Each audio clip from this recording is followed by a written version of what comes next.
Il y a une chose avec laquelle je suis venue au clair avec les années, c'est que j'ai besoin de donner un sens à tout ce que je fais. C'est comme si j'ai besoin de me vivre avec la conscience. Et puis là, c'est comme si je mettais souvent l'image de...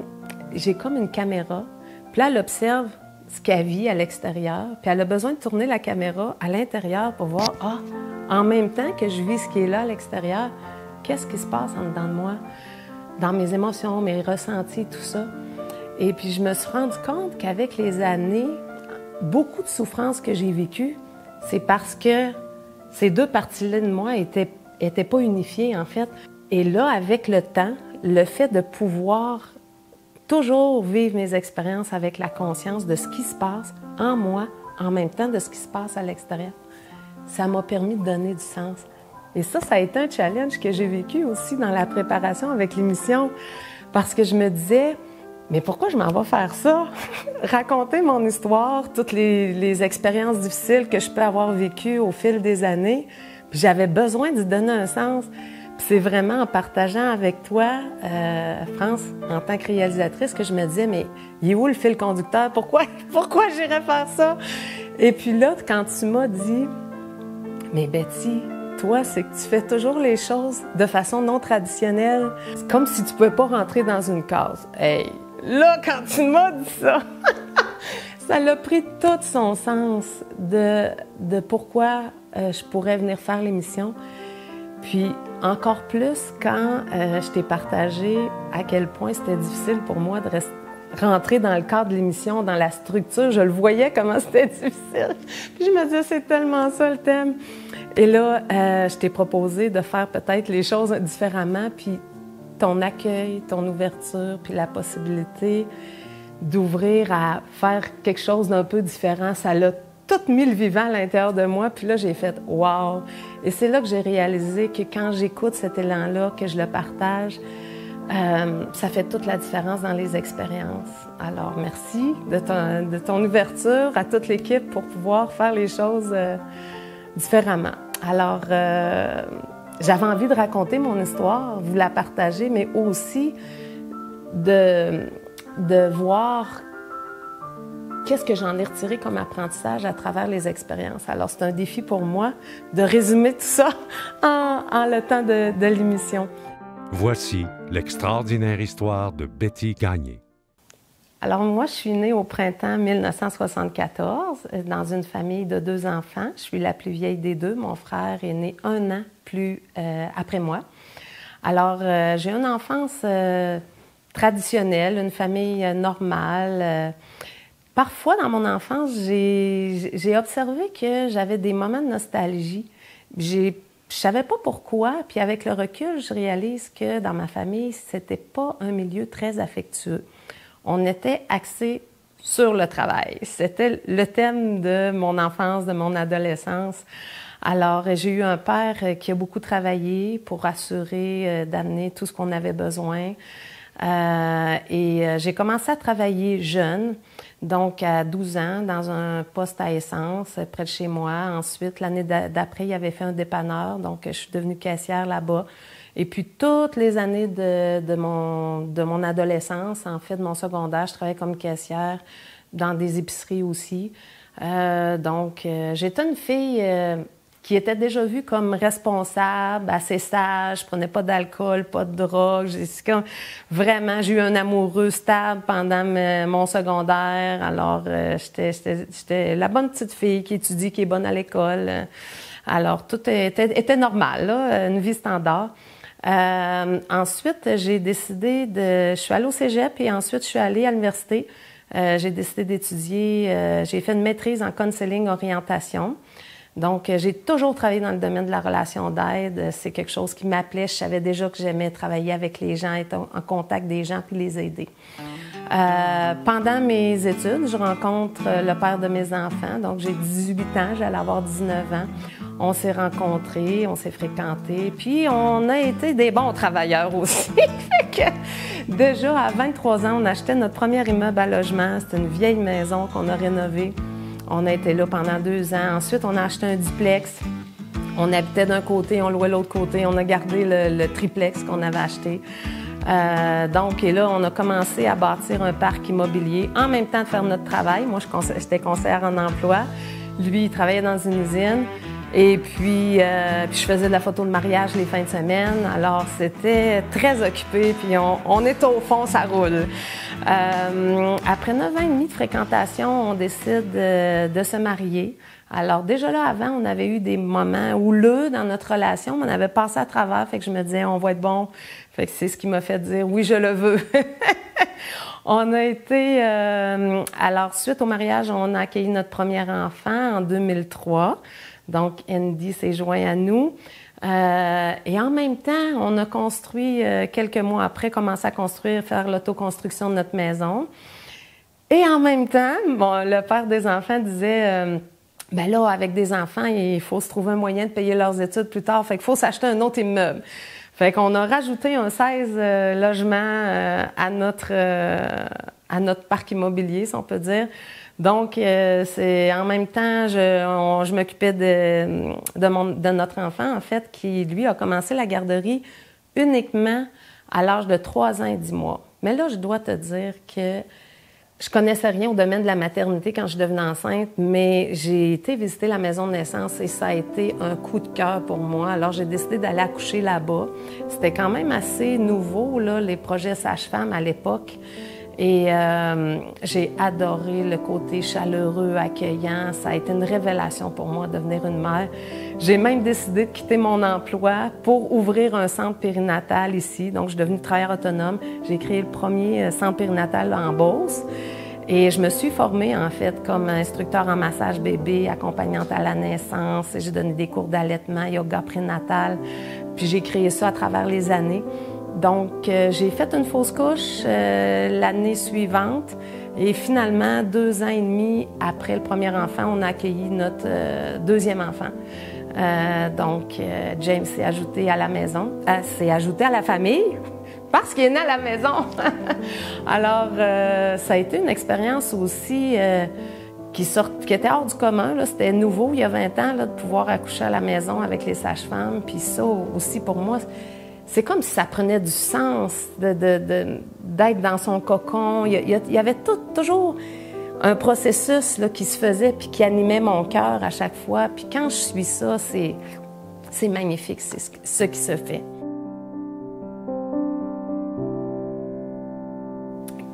Ensuite de ça, la vie roule. Là. Fait qu'on ajoute des immeubles à logement, on rajoute un 7 portes. On roule tellement que...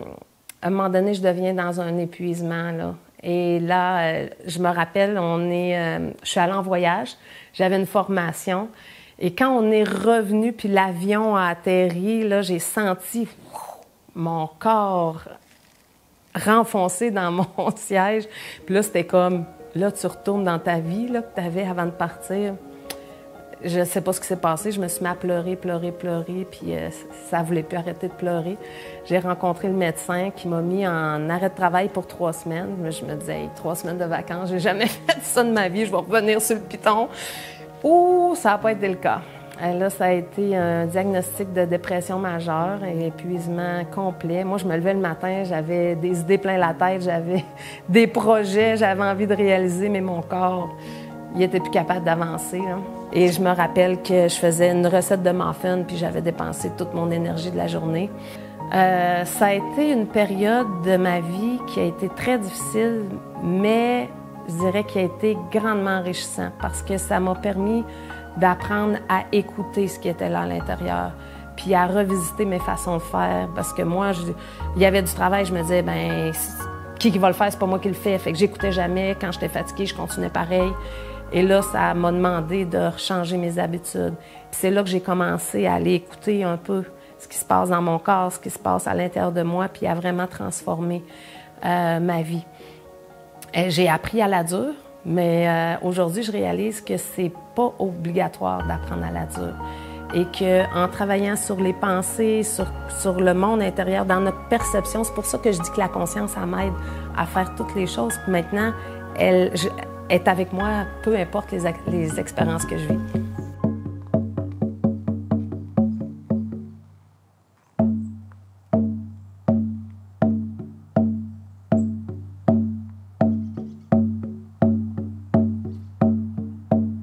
Fait que ça a pris 2 ans à me remettre de ça.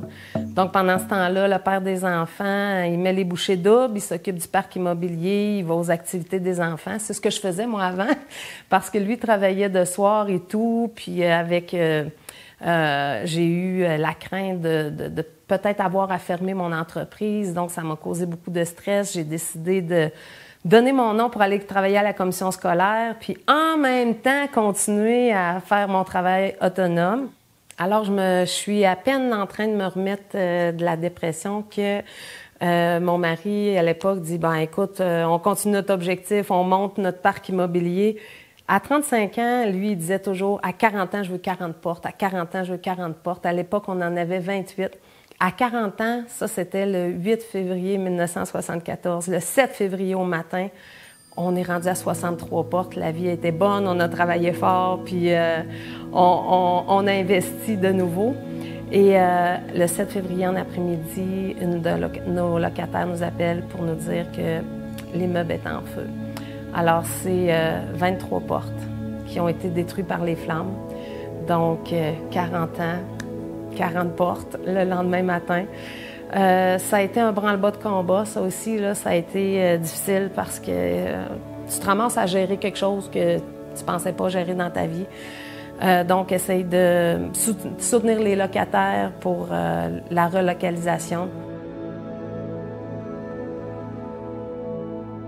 Donc, ça a été un événement qui a été quand même difficile, un branle-bas de combat et tout. Puis finalement, après analyse et tout ça, on décide de ne pas reconstruire. Et 3 mois plus tard, un projet, un étincelle s'est créé et on a décidé d'investir dans un site de location de chalets scandinaves en nature pour la location touristique. Et c'est un projet de fou, finalement. On s'est ramassé en autoconstruction à partir d'un terrain boisé à construire, à réaliser un chalet qui loge 40 personnes à dormir. C'était presque une auberge. Ça a été une très grande réalisation de vie, mais un très grand défi. Moi, ça m'a appris à prendre des décisions, et c'est une décision, un autre. Mais encore une fois, qu'est-ce qu'on fait? On travaille. C'est quand même assez difficile dans la relation. Il y a des conflits, il y a des tensions dans la vie familiale et tout ça. Puis on a ouvert le chalet, on l'a mis à la location le 1er juillet 2016. Et en septembre 2017, je décide de mettre fin à la relation après presque 25 ans de relation. C'était tellement difficile et tendu, je me disais, je peux plus faire vivre ça aux enfants, puis je ne peux plus vivre dans cet espace-là. Alors, s'en est suivi un divorce qui a été très houleux, très difficile, aucune communication, uniquement par le biais d'avocats. Donc, ça a été une grande traversée, ça aussi. À la suite de tout ça, moi, j'ai gardé la maison familiale et le chalet en location touristique et tout le reste du parc immobilier, c'est lui qui l'a gardé. Donc, moi, j'ai la garde des enfants 100% du temps, donc je m'occupe d'eux. Donc, je suis propriétaire du chalet en location touristique. Et là, tout à coup, arrive la COVID. Donc, un chalet qui loge 40 personnes. Toutes les activités sont mises sur la glace. Et ça a duré presque pendant une période de 2 ans. Donc, je décide de vendre le chalet et je le vends à perte, bien sûr, dans le contexte où on était.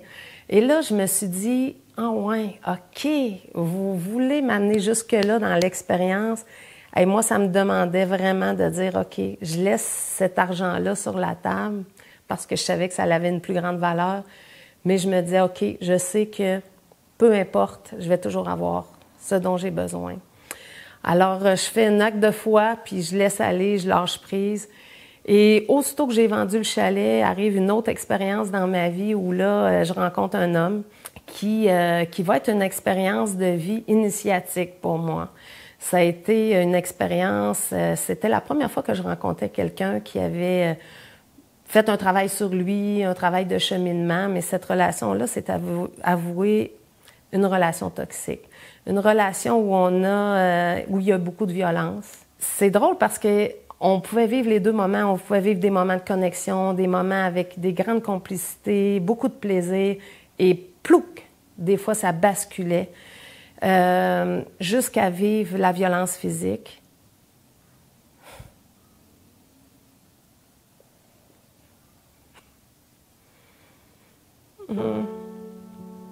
Alors, ça a été, quand je dis une relation initiatique, c'est que ça m'a mis en contact avec vraiment deux opposés.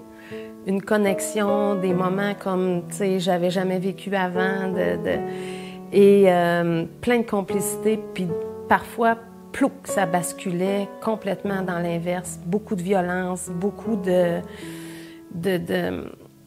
choses telles... J'ai accepté l'inacceptable pendant longtemps, jusqu'au jour à vivre jusqu'à la violence physique. Et un jour, j'ai eu vraiment peur de mourir, ce qui m'a amené à m'enfuir et à appeler le 911. Et là est arrivé tout un branle-bas de combat aussi parce que ça nous amène dans un processus judiciaire. Et là, pour moi, là, j'ai vécu quelque chose de spécial, France, parce que dans les jours qui ont suivi cet événement-là, malgré le fait que j'ai été battue, qu'on a tenté de m'étrangler, je suis revenue à la maison dans un calme, dans une paix. J'ai vu que j'ai à la fois vécu quelque chose de transformateur à l'intérieur de moi parce que justement, j'avais cette capacité-là de voir la chose avec du recul. Et il n'y avait pas d'inquiétude, il n'y avait pas rien par rapport au futur, il n'y avait pas de douleur parce qu'il n'y a pas de pensée qui est en train de se dire que c'était pas correct ce que je venais de vivre, mais qui est en train d'observer. Ah ouais, je suis en train de faire cette expérience-là. Et ça m'a ramené à l'intérieur de moi de dire, OK, dans le processus judiciaire, de dire, OK, envoyer un homme en prison, ça faisait pas de sens pour moi.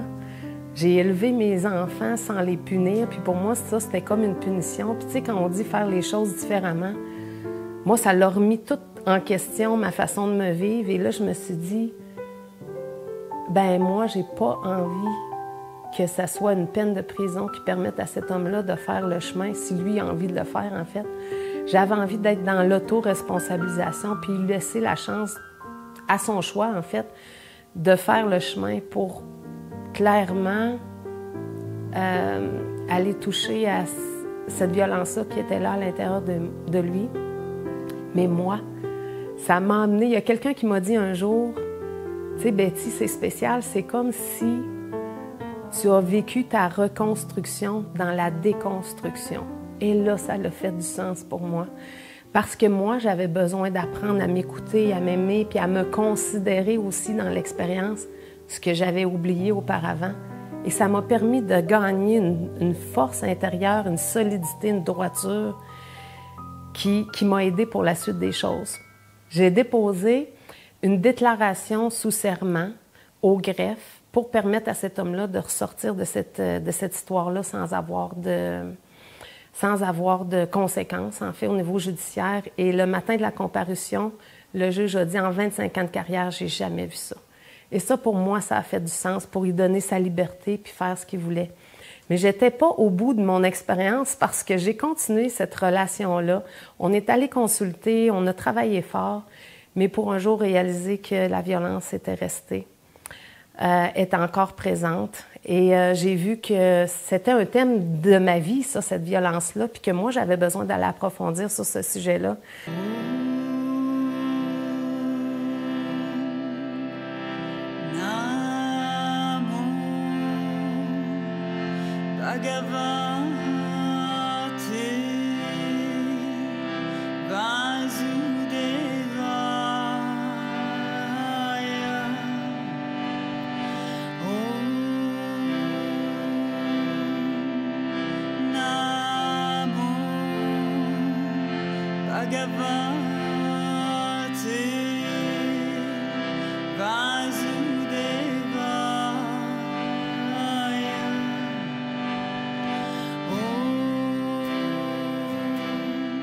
Et la relation s'est terminée 1 an plus tard, cet événement-là. Et en même temps que la fin de cette relation-là arrivait, bien, j'apprenais le diagnostic du cancer de cerveau de ma maman, donc un glioblastome, ce qui était en fait l'été dernier. Donc, ça a été 2 coups durs en même temps. Et là, j'ai accompagné ma maman dans ces derniers temps. Donc, avec son diagnostic venait un pronostic d'un 14-15 mois de vie potentielle à venir. Alors là, ça m'a permis de vivre les choses autrement, de les vivre avec plus de douceur, avec plus de sérénité, puis dans l'instant présent, sans avoir peur de la séparation, parce que j'ai l'ai comme traversé auparavant, puis ce qui a fait en sorte que, quand je dis, là, j'ai gagné une force intérieure, bien, je l'ai vu à travers l'accompagnement de ma maman vers sa fin de vie. On a fait les choses différemment jusqu'à ses funérailles, où au lieu de faire des funérailles, on a célébré la vie, on a fait ça autrement que dans un salon funéraire, et ça a été tellement merveilleux d'être dans cet amour-là, cette union-là avec les gens autour de nous. Moi, ça me touche encore.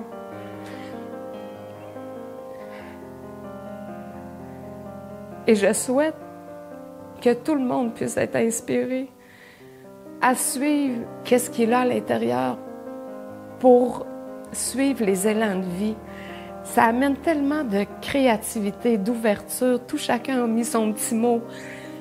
Et peu importe la chose qu'on rencontre, quand on touche à notre cœur, qu'on fait les choses avec cette conscience-là, ça change tout. Et c'est spécial à dire, mais j'ai vécu le départ de ma maman sans aucune tristesse. Les larmes que vous voyez en ce moment, c'est de la gratitude.